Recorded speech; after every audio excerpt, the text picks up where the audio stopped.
જિલ્લા ભાજપ ઉપાધ્યક્ષ અને બિલ્ડર સુરેશ પાનસુરિયાના પુત્ર ગુમ થયો છે। 31 ડિસેમ્બરના રોજ બિલ્ડરનો પુત્ર રવિ પાનસુરિયા પોતાના ઘરેથી નીકળી ગયો હતો અને ગુમ થતા પહેલા યુવકે પોતાના પિતાને સંબોધીને એક વિડીયો પણ બનાવ્યો, જેમાં તેઓ વ્યાજખોરના ત્રાસથી આ પગલું ભર્યું હોવાનો ખુલાસો કર્યો।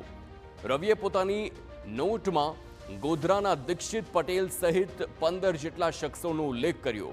4 કરોડ 90 લાખની મિલકત ઉપરાંત 3 કરોડ 38 લાખ આરટીજીએસ ચૂકવ્યા હોવા છતાં વ્યાજખોરો પઠાણી ઉઘરાણી કરીને હેરાન કરતા હોવાનો આરોપ છે।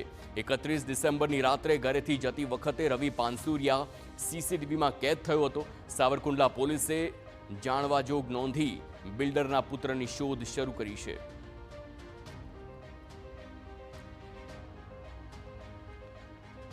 અને પપ્પા હું થાકી ગયો છું, આ લોકોને બધાને વ્યાજ દઈ દઈને 11 કરોડ રૂપિયા 10.5 11 કરોડ રૂપિયા વ્યાજ આપી દીધું, છતાં કે આ રીતે આ લોકો ટોર્ચર કરે છે। કંઈ બહુ ઓછું ટોર્ચર નથી કરતા। એમના વાઈફના ફોન આવે, એમનો માણસ છે કિરણ સુથાર, દીક્ષિતભાઈનો માણસ ને આ ઉત્તમભાઈનો એનો માણસ છે કિરણ સુથાર, એ બી ધમકીઓ આપે, એ બી ગાળો આપે।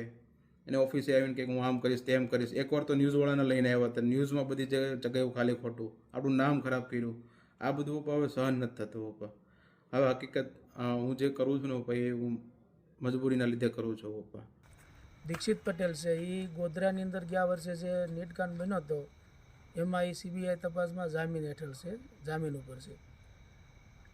એના આપણી રવિ સાથે 11.25 કરોડનો વ્યવહાર એને કરેલો હતો, વ્યાજે લીધેલા હતા। એની સામે 45-47 કરોડના અલગ અલગ 60-70 યુનિટ એને બાનાખત કરી આપ્યા હતા।